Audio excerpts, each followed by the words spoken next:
What's up, fellas? What's up, guys? What's going on? It's time to get in a group and chat. It really is. You know, it's that time of the week. There's a lot going on.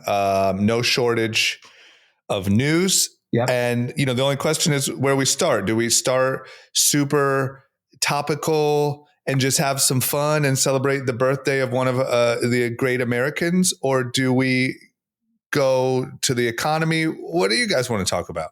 I really want to talk about OJ's attorney's wife's birthday. Yep.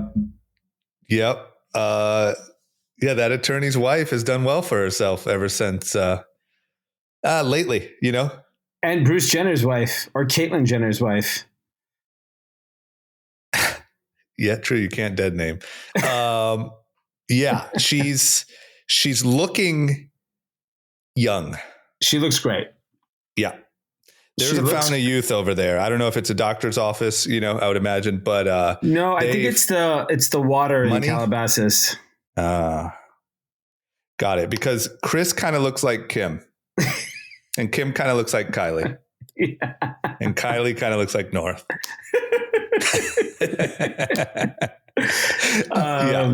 Kris Jenner's 70th birthday party was Saturday night. 70. And okay, obviously big deal, big birthday, you know, stars are coming out. It was at Jeff Bezos' house. Wow, really? Yes. Was it Beverly Park? I don't think so. No, it's in Beverly Hills, but not Beverly Park. Huh. Okay, I saw Dunkin' Donuts did a brand deal. With? They did like an activation. They did like America Runs on Kris Jenner. Wow. They did. So the party was paid for. They did an integration. Oh my! Like everyone got donuts. Everyone got like custom donuts, and there was a sign that said "America Runs on Kris Jenner."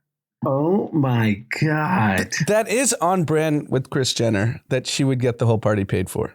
Yeah, let me just make sure because you guys, I thought you guys would know that. I want to make sure. I've been religiously following how great this birthday was. Yes, it is a full integration. And if you look at the press, it says like Khloe satisfies her sweet tooth with a donut after mom Kris Jenner's star-studded birthday bash. Like great integration.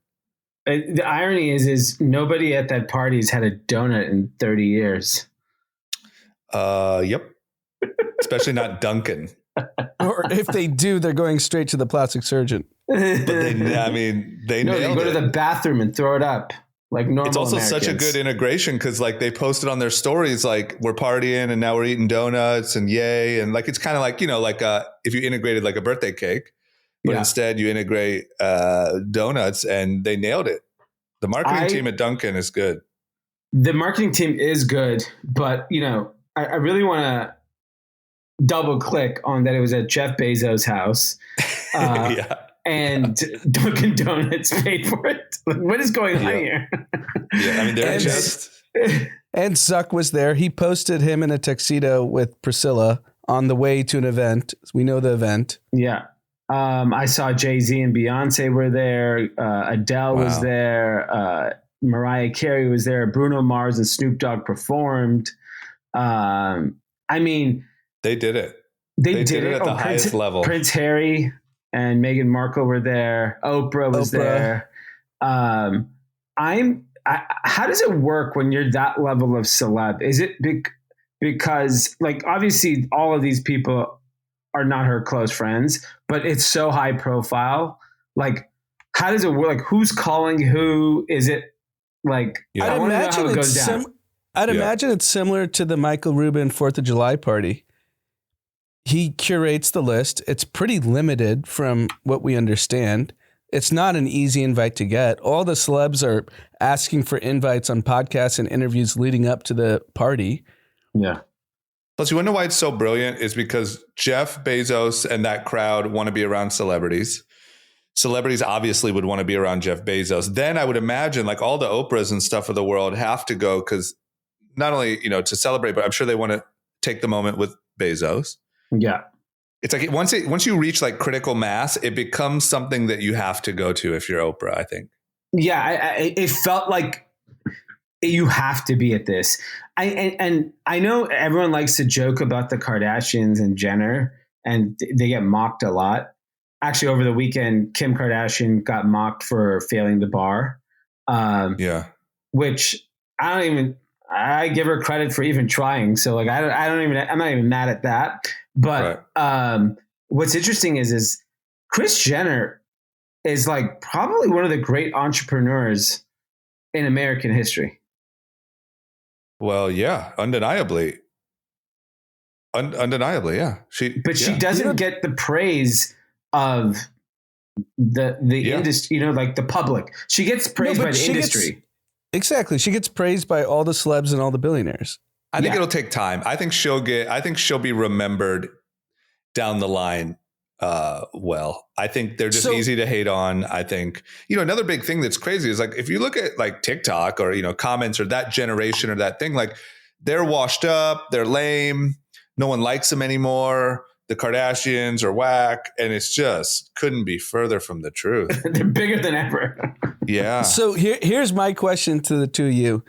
What tier of celebrity did not make the cut? Because everyone wanted to go. You just named the most famous people on the planet. It's A+. It's A+. Yeah, so, A+. Like, give me a celebrity that would not make the cut. Tobey Maguire. Really? He's A. He's not A+. Seth Rogen. Yeah, he's not making the cut. It also is like haircut. It's also like aesthetically. Aesthetically, Seth Rogen can't be invited to that party.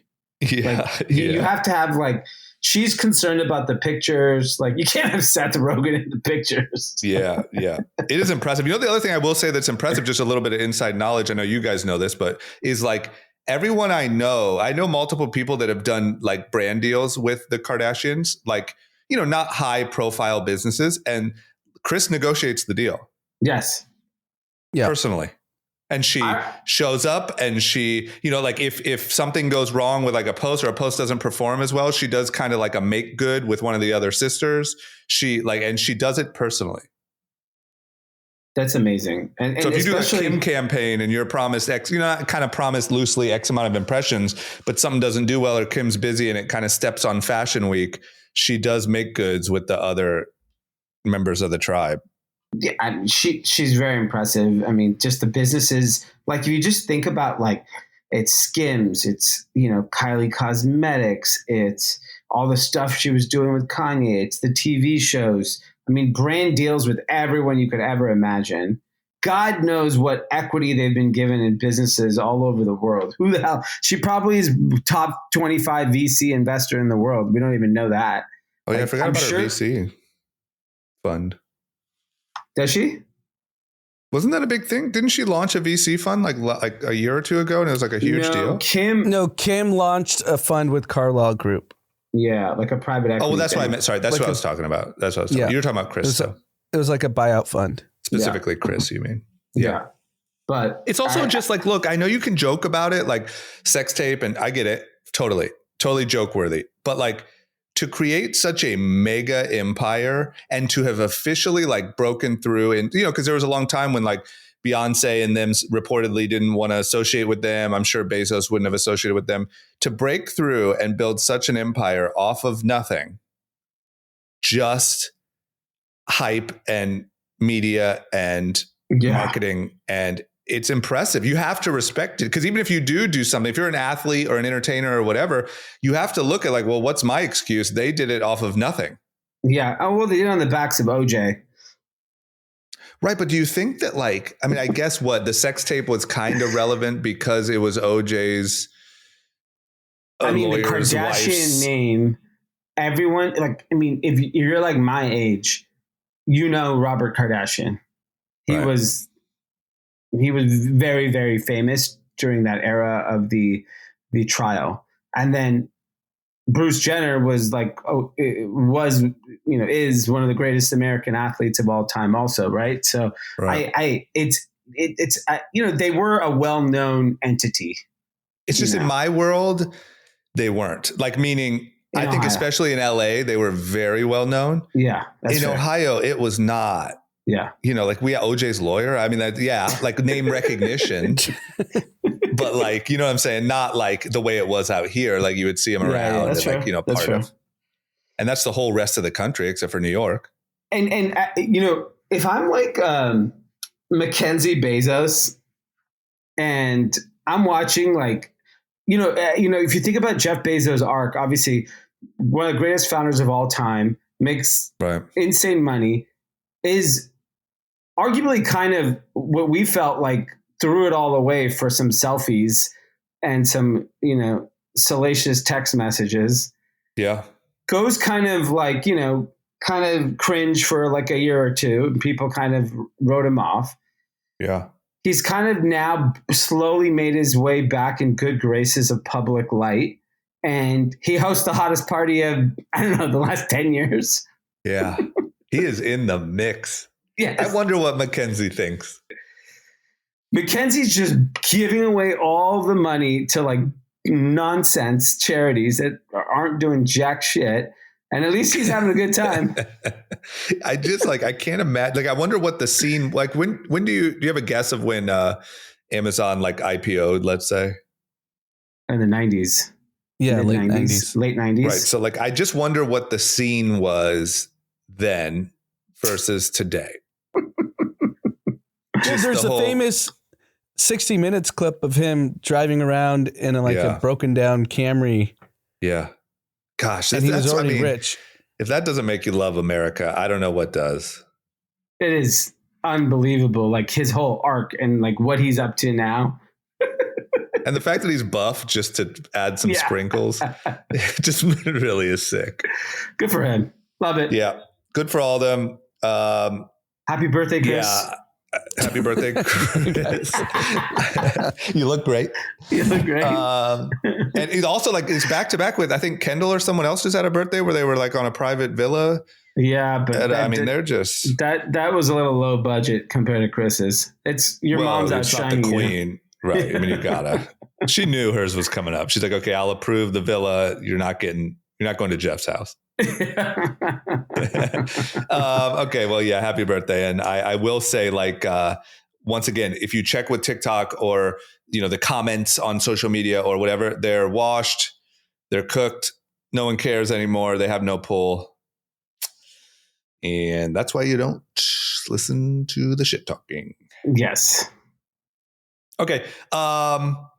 Government, you want to go government? I mean, this is what I'll say real quick. I have a trip to New York soon, and I am legitimately concerned. There's been videos going around social media of like 7-hour waits in Dallas airport and this and that. And I don't know if I'm going to make it. I don't know if there's going to be any air traffic controllers to guide my plane safely to the ground. I'm not sure. So what do you guys think? Oh, I flew a lot in the last 7 days, and I will say, they definitely are shorthanded at like TSA, but like the actual number of people traveling like this exact time of year, it must be slow because I haven't had to wait in any long lines anywhere, just to be honest. And like, pretty easy to get through everywhere I went. So I haven't had an issue. I did have a flight that was canceled like 48 hours before and saying due to what's happening with the government shutdown, we're going to cancel your flight. And I rebooked it to, and I rebooked it to another airport, and I was fine. I am going to New York on Monday night, and I am a little concerned about that flight because so many have been canceled in the last 48 hours. They have to get all these people out at some point. So there will be a backlog to catch up. So we'll see what happens. The big news, though, is in the last hour, the Senate passed a funding bill to basically continue funding the government through January, give everyone their SNAP benefits for a full year and veterans. And then everyone who got as of October 1st, everyone will get back pay, and all the people that were fired from October 1st onwards will be given their job back if they want it. And so that's the latest news. Yeah, we're back. Government. So I don't know how quickly it turns back on. Like, I don't know, I think it has to go to the House now, but the House They have the majority, so it shouldn't be an issue. It should pass. And then they're going to fight it out, all the other things they said in December. So we'll see what happens. But, a lot of things happened in the last 24 hours with Trump because he was very active this weekend. And I'll tell you why. He must not I think he got a sniff that like he's not as popular as he thinks he is. And so he's maybe Mamdani. I actually don't think it's Mamdani. Mamdani and Trump have the same playbook. They have the same, ghostwriter. No, but I'm saying Mamdani is a little bit of a temperature check. Like the opposite is getting hot. Yeah, that's fair. Like, don't you think he's like, hey, I got to get some good, good graces here? Yeah, I think he did realize recently that like he's not as popular as he was in when he started the year. And a lot of that has to do with the economy. And then I think the government shutdown went on way too long, and it had a real impact on consumer spending, on consumer confidence, on just the confidence in the country. So he was out in the streets this weekend. So it was obviously veterans weekend in Washington, D.C. So he kind of did the circuit. He was at the Commanders game. This is hilarious. So Commanders are playing the Detroit Lions. He gets in the booth, and I didn't have the sound on. I just figured he just said, hey, happy Veterans Day, whatever. No, so first what happened was he started giving a speech.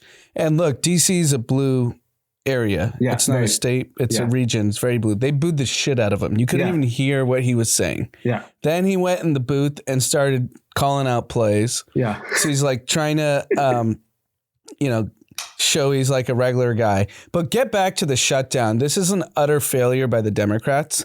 Utter failure. Yeah. So nice. Let's go on in. The Democrats, what was holding the funding bill up was the Affordable Care Act subsidies. So basically that we keep the premiums that have always been there. The Republicans didn't want to keep those premiums. And they're effectively going to double if we don't negotiate with the Republicans. Yeah. Right. And they basically gave a pinky promise to the Republicans, we'll fund this bill, but let's talk about it in December, which is so goddamn stupid. Yeah. Right. Like, what do the Democrats think the Republicans are going to do in December?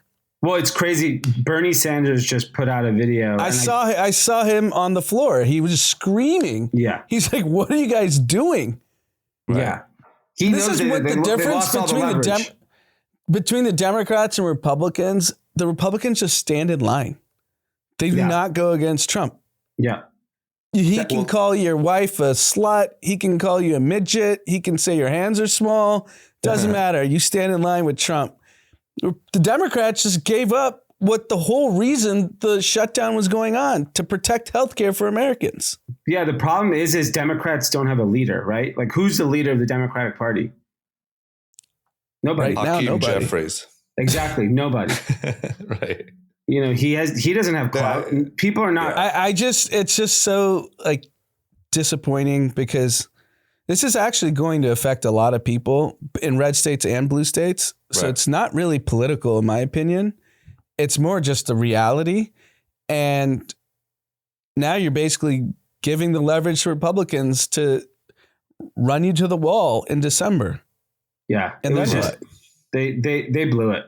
They blew it. I wonder if they felt like I wonder if they had a meeting and they felt like they were losing the information battle.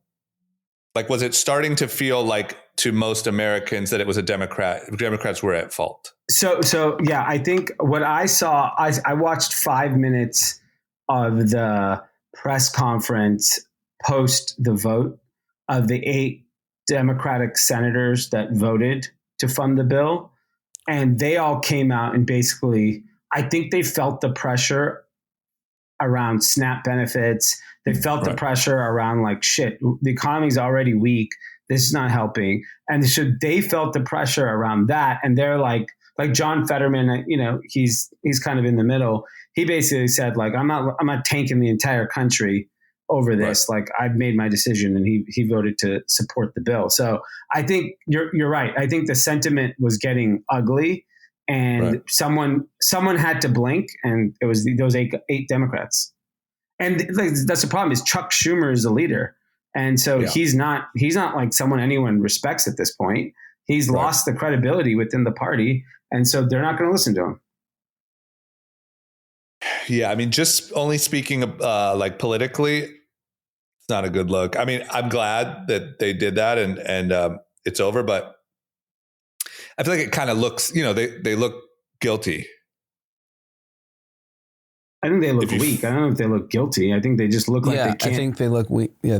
Well, I think, so I'm kind of saying the same thing, meaning you're saying they look weak. I'm saying like they look like they caved because they were the problem. It's kind of like whoever caves, it looks like, okay, well, you were the holdup because now it's going to pass because they changed their mind. So it's like, they were the holdup. You just have to put your mind in the mind frame of politician. Their only goal is to get reelected. Right. That's their only goal. So they must have done polling in their constituency and people were like, get the government open. Right. That's kind of, that's what, I agree. That's my assumption is what those 8 Democrats did. They were probably getting the heat, people calling their Senate office saying, what are you guys doing? Right. My aunt can't pay her bills. My son is laid off. What are we doing? Right. That's probably what happened. And they kept hearing those messages and they caved. Yeah. Agree. Without getting anything in return. That's impressive. Art of the deal. The art of the deal. Yeah. Well, that's good. I mean, hopefully. So, I mean, you would think that flights and stuff should be good. Yeah, I mean, I don't know how quickly is everyone back to work tomorrow? I don't know. Maybe Tuesday. I would think more people would go back to work knowing their check is going to come. soon. Yeah, probably. Right. That's probably the case. I'm sure the mass email went out like, we're back, baby.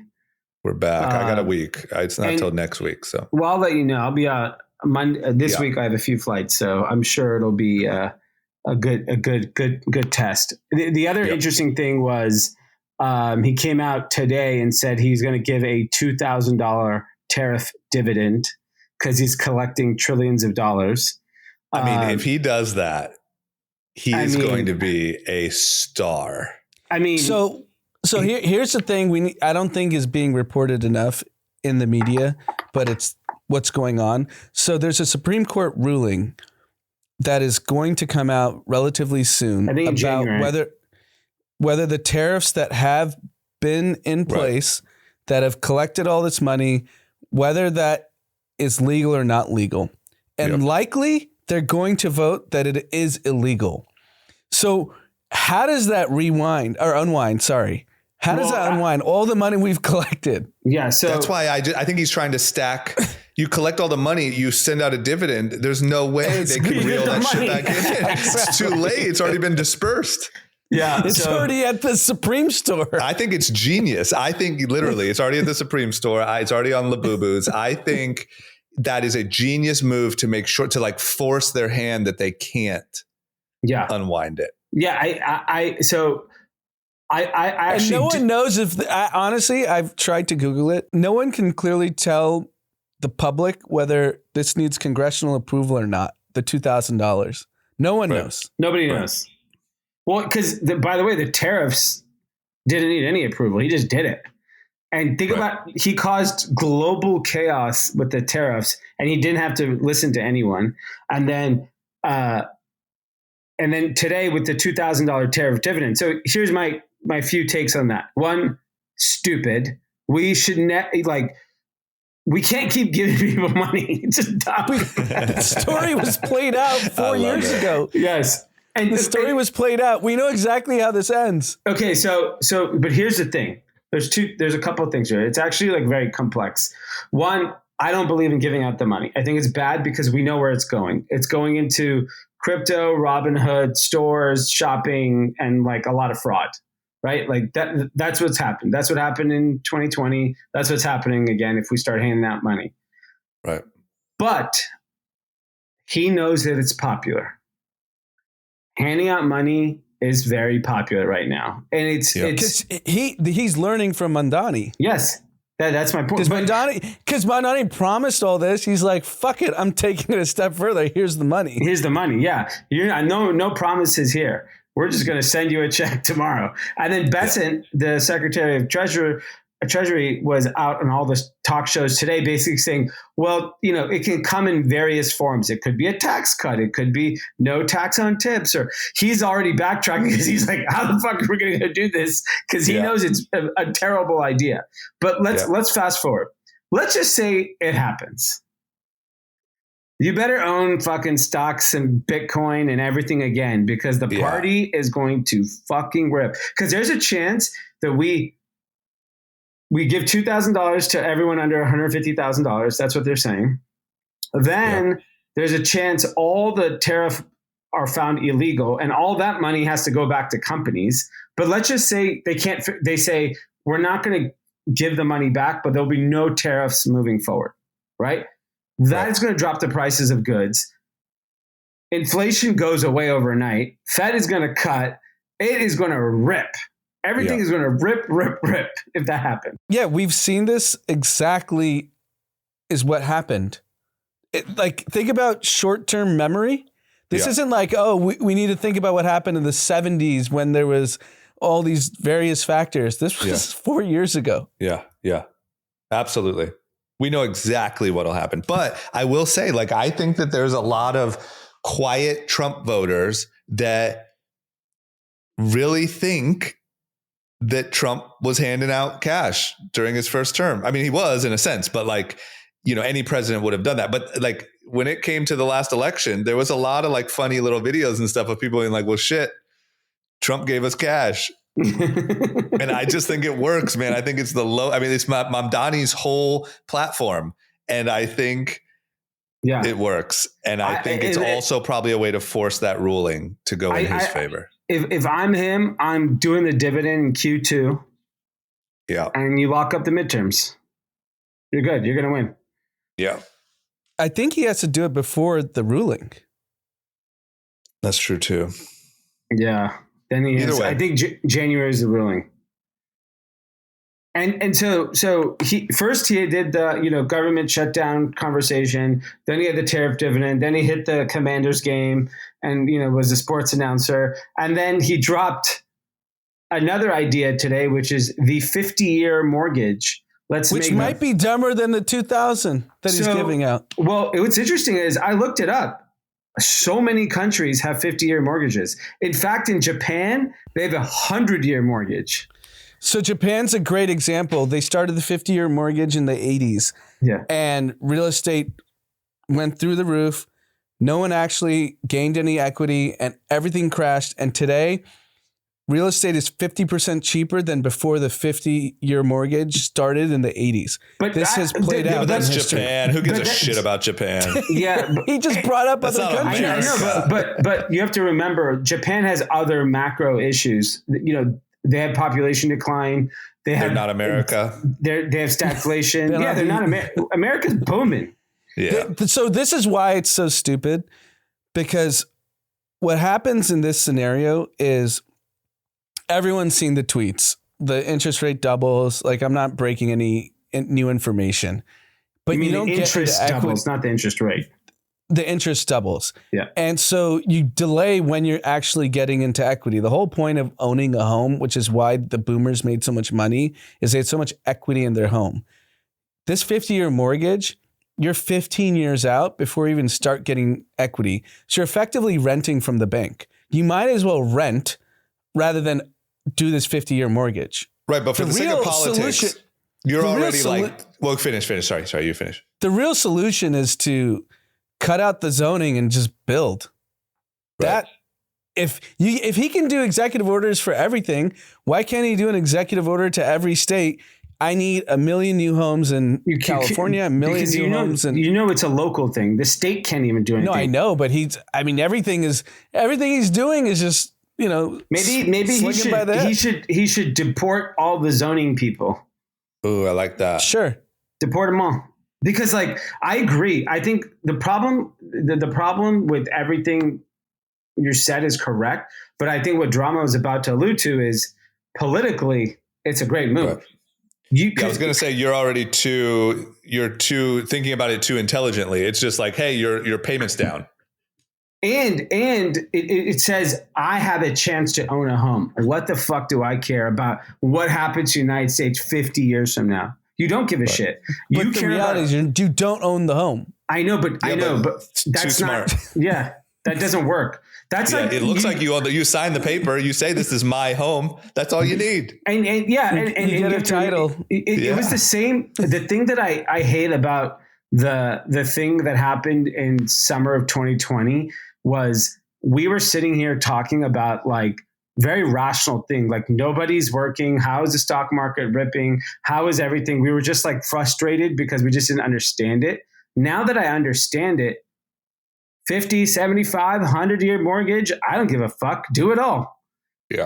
It doesn't matter. It literally doesn't matter. It's just like, you just got to keep. It doesn't matter for asset holders. It matters for the average person. I know. But you want to know where I'll say that I kind of actually like it, agreeing with you, D, after like kind of 5 years later, understanding how shit actually works, is it's a psychological boost. Exactly. And that I think actually has economical benefits. Yeah. If we can get everyone to stop fucking hating America and wanting to burn the whole shit to the ground because they actually have something invested in it, I think you actually get let's say a GDP, boost. And so to your point, there's an article that came out at the Free Press that Peter Thiel wrote, and it's actually a really good article. I encourage everyone to read it. And he basically is talking about the rise of socialism, and there's things that we've been talking about for a while, but I think he just articulated it in a way that was like very clear, which is they're not participating in the economic growth that's happening. So when you don't address why millennials or Gen Z are angry, then you get communism because they're selling you exactly what you need. Right. So that article I know came out the other day, but which is actually more impressive. Peter Thiel wrote an email to Zuck and Mark Andreessen in 2020. Yeah. Yeah. Predicting all of this. Yeah. Saying student borrowing is through the roofs. They can't pay it back. Rents are too high. Cities aren't affordable. Socialism's coming. Yeah. I don't know anyone in 2020 that was saying that.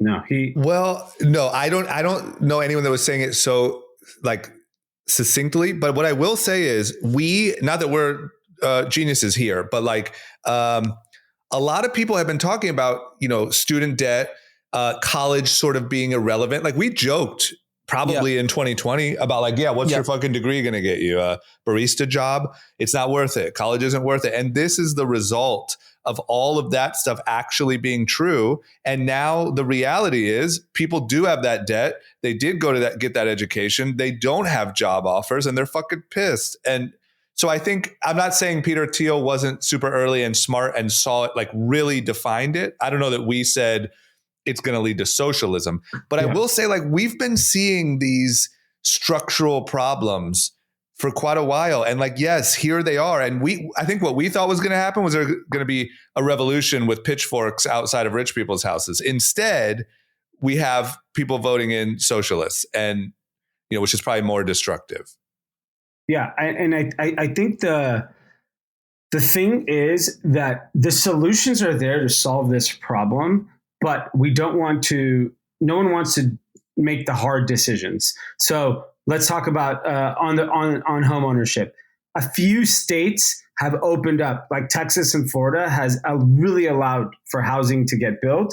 And everyone's like clowning Austin because the prices have gone down a lot since the peak, but they also have so much more affordable housing now because of it. So by de facto, people will go to Austin and it'll be a cycle, right? They'll keep building and then it'll catch up and then prices will go up and then they'll build some more. And it becomes like a real healthy kind of economic cycle in terms of real estate.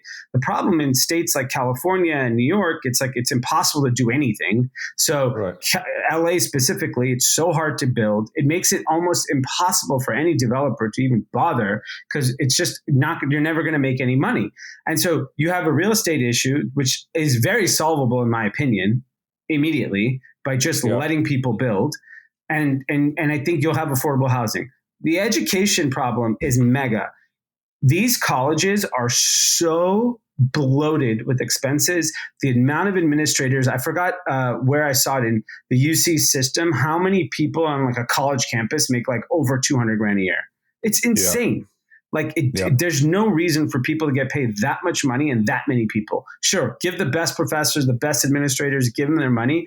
Everyone doesn't need to have to get paid like this. They're all bloated. So if you if you force the hand of these schools and told them to cut and be more efficient, yes, you're going to cut jobs, but maybe tuition doesn't need to go up automatically every single year, at a higher clip than inflation.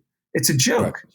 It's a joke. Yeah, and I think we thought like colleges are going to go out of business and this is going to happen. It's not. Like people are still going. What's going to happen is you're going to get socialism. Yeah. And we never could have guessed that. Once again, props to old Pete, because he did see that. We didn't see that. We saw like, man, Harvard's going to be irrelevant. A Harvard degree is going to be irrelevant, or people are going to, rebel against the rich people. They're not. They're just going to have really high expectations that aren't met. And so when someone comes in and says, hey, I'll give you all this stuff for free and I'll freeze rent and I'll whatever, they're like, yeah, finally. Yeah. The problem is that like we haven't seen any politician be incentivized to cut spending. So there's no point, because it requires a cultural shift. Everything we talk about is just spend more and more and more, give more dividends. Right. Give more, give more, but we don't want to cut anywhere. There's too many people that are on the take of the grift. Yes. That's why spending doesn't get cut. All you have to do is look at Doge. Yeah. It's like what ends up happening is too many people are on the take. Those people do a really good job at vilifying the people cutting and saying that people are dying because of the cuts and this and that. And the cuts stop. Yeah. Because they're not popular.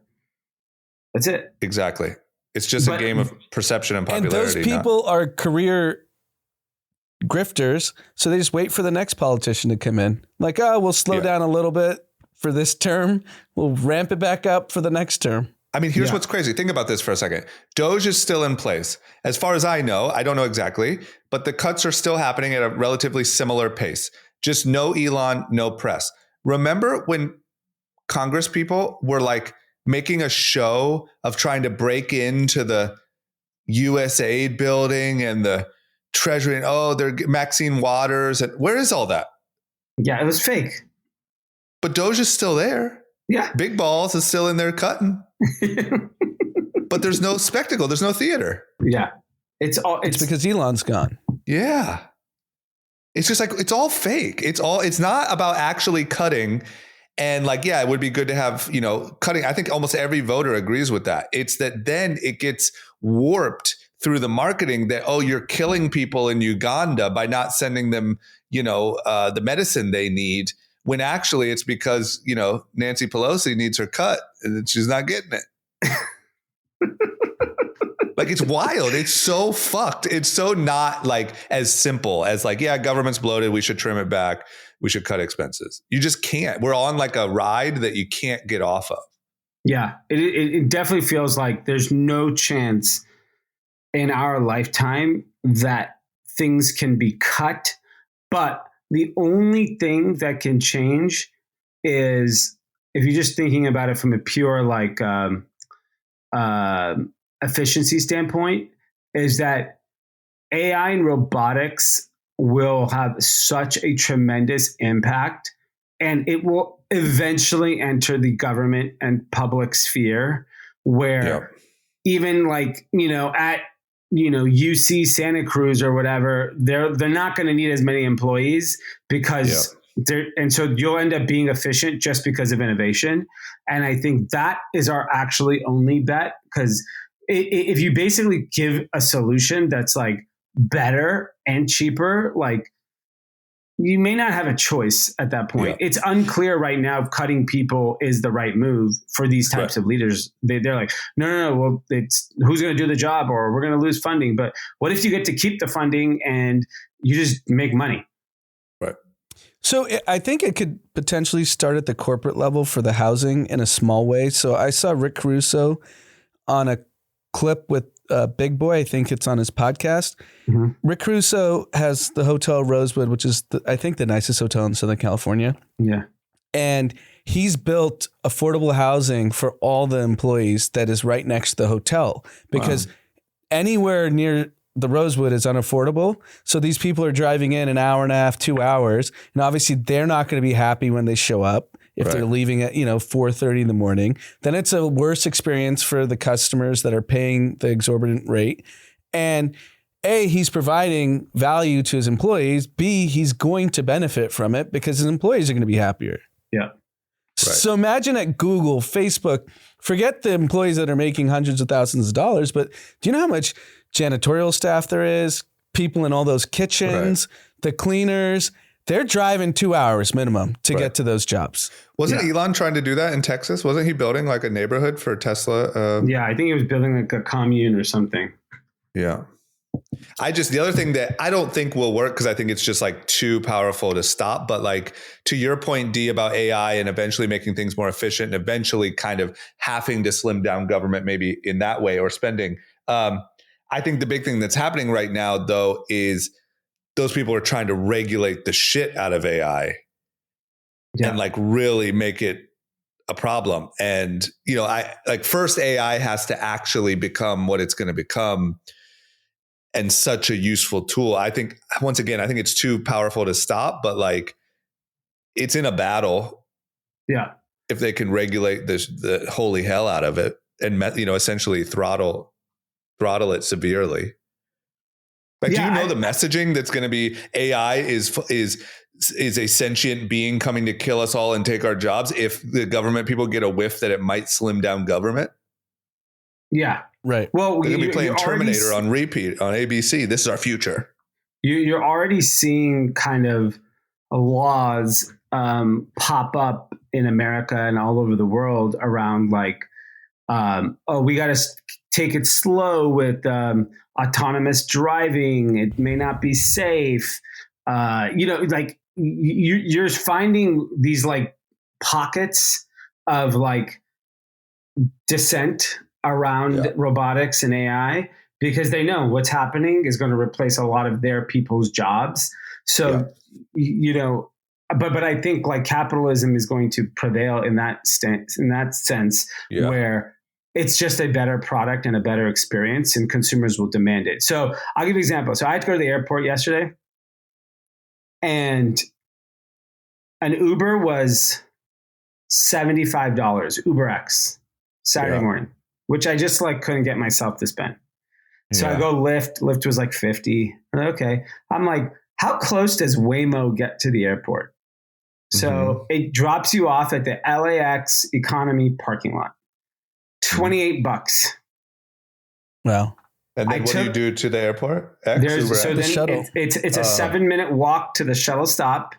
And then I walked to the shuttle stop and I took that to the shout out to you, Frugal Freddy. Holy shit.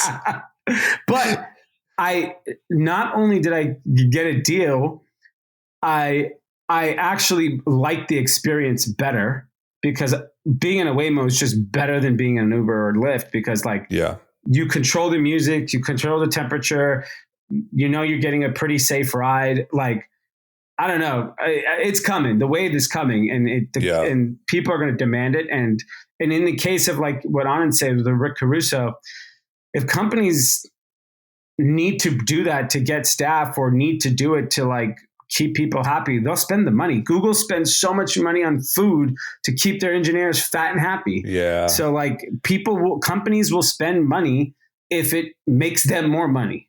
Very simple. I'll tell you what, the Illuminati need to have a meeting ASAP and like come to terms with like, hey, you guys gotta make people feel a part of the game somehow, give them the housing, options or because like, it's not like, it's not working. Like meaning, we can blame the universities and there's a lot of reasons why, but at the end of the day, like they got to make some shifts for like just general perception, well, the health of society. So, when we're talking about AI, I think AI's biggest problem in America, at least, is Sam Altman is the evil genius everyone wanted Bill Gates and Elon to be. What do you mean? I mean, the guy's getting served a subpoena in the middle of a conference. He changed the structure of his company multiple times over. He looks like the bad guy that everyone thought the other two were. Exactly. Yeah. Everything he's done has been fairly disingenuous. Nonprofit, for-profit, asking for a government bailout now on the $1.2 trillion he's on the hook for. Even that one clip of him reacting to Brad Gerstner so terribly.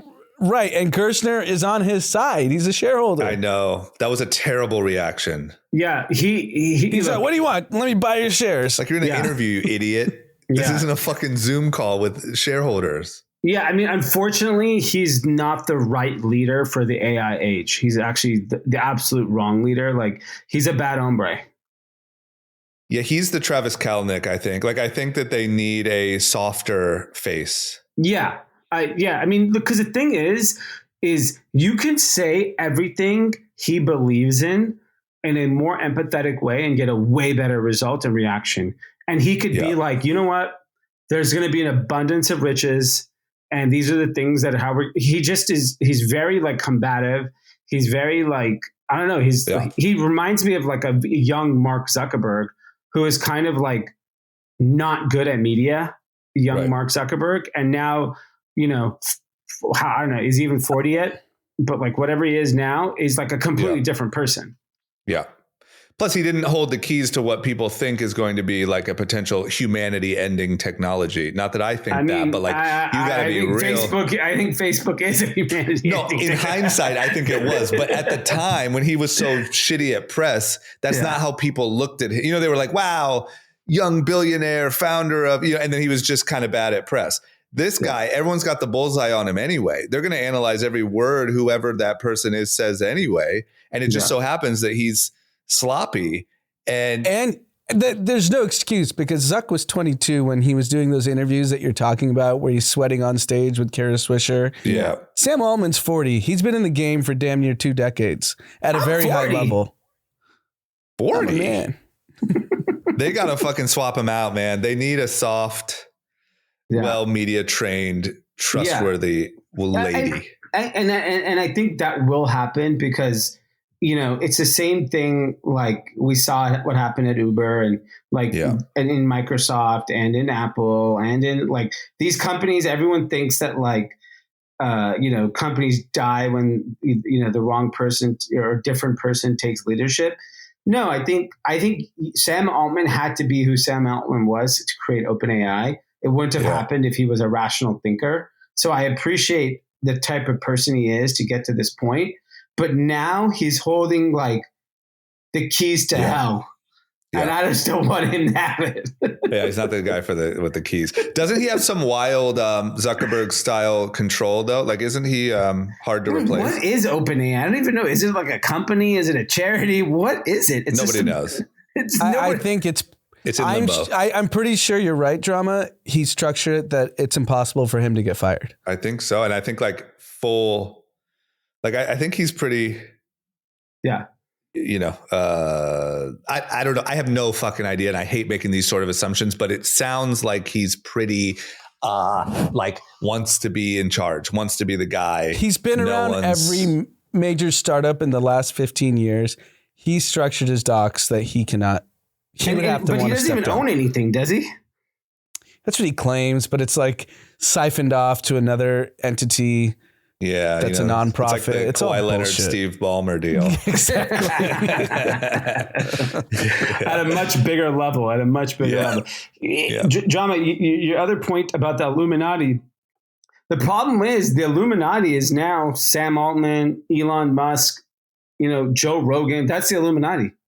But Bezos, I'm just saying, you got to do something. Bezos is the social Illuminati. That's what I'm saying is for every Kris Jenner party you throw, you gotta build an apartment complex for your staff in fucking Jersey. You gotta they're catching up. They're catching on. I think Bezos, that ship has sailed with him. He's not going to be that person. He basically has chosen the path that I want to enjoy my life. I want to have fun with my Latina and I want to go party the world. I get it, but he's not going to be that guy. Elon, on the other hand, I think Elon's like tentacles in all these industries are so deep, and they're going to keep growing. Like Elon probably hasn't been to the doctor in 30 years. When one day when he gets a little bit older and he has to go to the doctor and he hears about insurance, he's going to fix it. Right. He does not know that people pay insurance to go to the doctor. He has no idea. Right. I guarantee he has no idea about that. He doesn't know that people have to drive to an office somewhere to go to the doctor. Yes. Like, I don't think he has any idea about health insurance. One day he's going to wake up, he's going to feel sick, and he's going to be tired and old. And he's like, what? How much does this cost? And he's going to change health insurance. I promise you. It's like, I even give credit to Mark Cuban. Like what Mark Cuban is doing with prescription drugs on Cost Plus, like that shit's revolutionary. Like it is truly a revolutionary thing. So I'm optimistic that the Illuminati that we have, they are going to fix a lot of these societal issues. And that's why, like, I think it's fine if Elon wants $1 trillion pay package and wants to control Tesla. Who cares? It's a net positive for humanity. Who cares if the shareholders voted 75%, which is damn near unanimous for the package. Right. Yeah. I love it. But like part of my point too is like I feel like not only did, for so long, I'm not an expert in this, but for a certain amount of time, wages went up, houses were affordable, all that stuff, right? There was kind of a match there. Now, as we've talked about since the boomers, there's been a mismatch. But the other thing, in my opinion, that happened with like technology and these gains is you could live like a richer person for cheaper. Things like email and the internet, and you had access to more stuff. I don't feel like since Uber, where almost anyone could get a car, a driver, there's really been like a technological advancement that has caused you to feel richer or live better for the same price that you were living. And I'm just saying, like your point, D, with insurance, I need the Illuminati to focus a little bit on everyone. Let them at least make some innovations that make everyone feel richer. Yes, that's true. Like I thought, we thought it was going to be VR. You'd have a whole little world there in your bedroom and you could go to Turks and Caicos and you could party with whatever you want. But that didn't end up coming to fruition. So everyone's still living. Not only are wages stagnant, rents are up or, housing is up, but there's not like a technological, thing, a new BlackBerry, a new iPhone, a new something that makes you feel like you're moving forward. And I need the Illuminati to fucking focus. Well, that's AI. AI and robotics. I think like I'm starting to see it. Like, so Waymo's the first thing I've seen where it's getting cheaper. That's the problem. Like for the technological thing to actually work. Whereas like Uber has raised their prices. Uber is too expensive to me. That's right. Like it's way too expensive to take an Uber now. And early Uber was all subsidized. Yeah, I like that. Yeah. But now, whereas like Waymo, the thing with AI, anyone in their mom's basement and anywhere in the world can create an app, a website, if they have a killer idea. Right. 15 years ago, that would cost $500,000. Yeah, you're right. That's definitely on the edge of the thing. But what do you think about Waymo? I'm going to tell you why, but I think you're thinking about AI the wrong way. Of course, there's a lot of millions of new businesses are going to be created. A lot of people are going to get rich off of like the access to this incredible technology. What Drama's point where I think you need to feel like you're getting leverage or something has to be improving. So for example, with AI, if your taxes could be easily filed, or when you want to make an appointment, it's easy to do, or when everyone has their own personal AI agent that's $30 a month, courtesy of ChatGPT, and it starts doing things for you that make your life better and easier, that is when the tone will shift from fear to like embracing it, because you're like getting like, I don't know if you saw that robot that's for sale for like 20 grand that'll fold your laundry. Yeah. Right. Like if we can give everyone a robot that'll do laundry and do your dishes. Yes, that's what I'm talking about.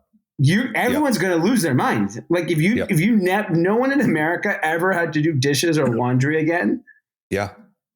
I feel like even like Alexa was like a big jump in like, wow, I have this thing. It plays music for me. It does these things. Like you just need, and I think you're right on an AI will be that, but it's today AI is a threat in most people's minds. It's not a net positive or even close yet, even though we know it is. And even to us, it is. And the way we're using it, it's already a positive.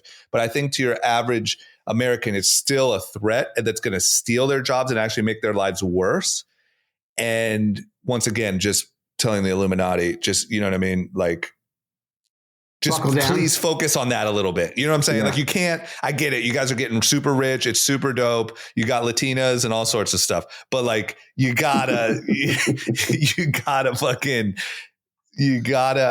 look out for the everyday person or else you're going to get Mamdanis everywhere. Well, you know, what's interesting is in this same topic, DoorDash stock went down 20% on, I think, Thursday or Friday, but everyone thought it's because demand had softened, but that's not the case. Revenue was up 27%. Orders were growing.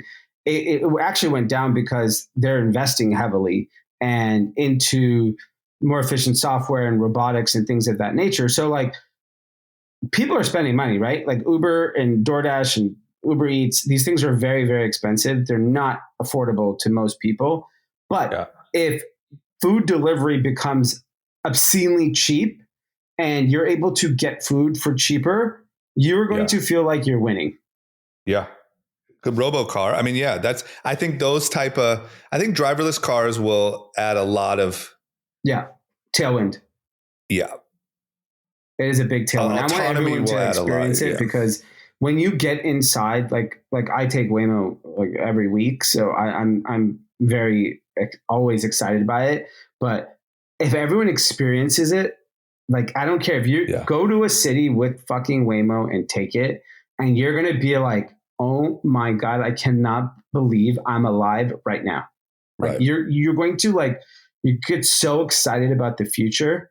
I mean, Google should literally subsidize everyone to get one free Waymo ride, because I think once you see it, you'll change the tone of AI and robotics. But that's going to be Elon again. I mean, the way he's going to be able to leapfrog them, I think, is because Teslas are just already everywhere. So the Waymos are already there. Yeah. It's just crazy. But yeah, anyway, that's my request. If anyone from the Illuminati listens this week, is you know what I mean? You got to focus a little bit. Yep. Refocus a little bit. Okay. Do we want to talk about the Bear Cup before we take off? Yeah. One last bookend with positive stories. Yeah. Okay. What do we got? I mean, I saw Starbucks has this new bear shape. What's it called? It has a cute Barista. Little name. Yeah. Barista. So is this like the new Stanley Cup or what's happening? Yeah. So they basically launched like a cute little bear in a cup. Yeah. I want to get one tomorrow, actually. If you can, they're like sold out everywhere. Oh, it's really like that. The resellers are already taking advantage. Oh, it's really that. I can't just go get one. Yeah. I mean, maybe it depends. It might be the location, but they did a small like drop for holiday, caused a panic, and it's sold out. And like, you know, I've always said this, Starbucks is my favorite brand in the world. And recently the brand has, they've been damaged. Like it has not been a company or a brand that people look up to. And I've kind of recently just locally expanded into new coffee places just to see what other people are doing. Cause like, I'm just such a Starbucks loyal person. Wait in line?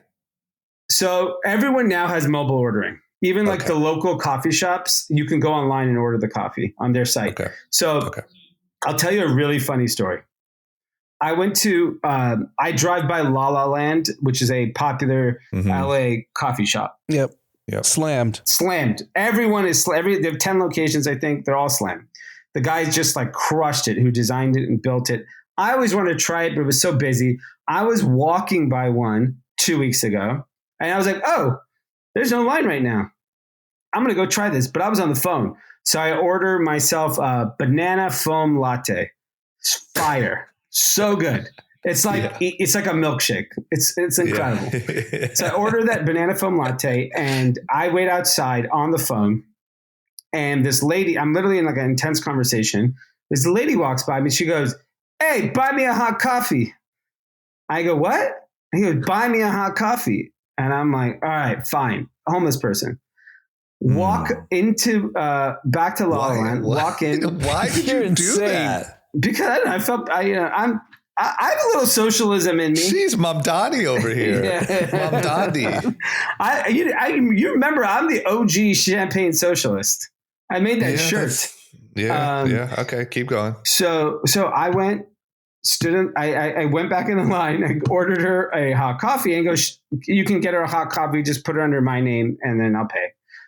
She goes, "No, I want a banana foam latte."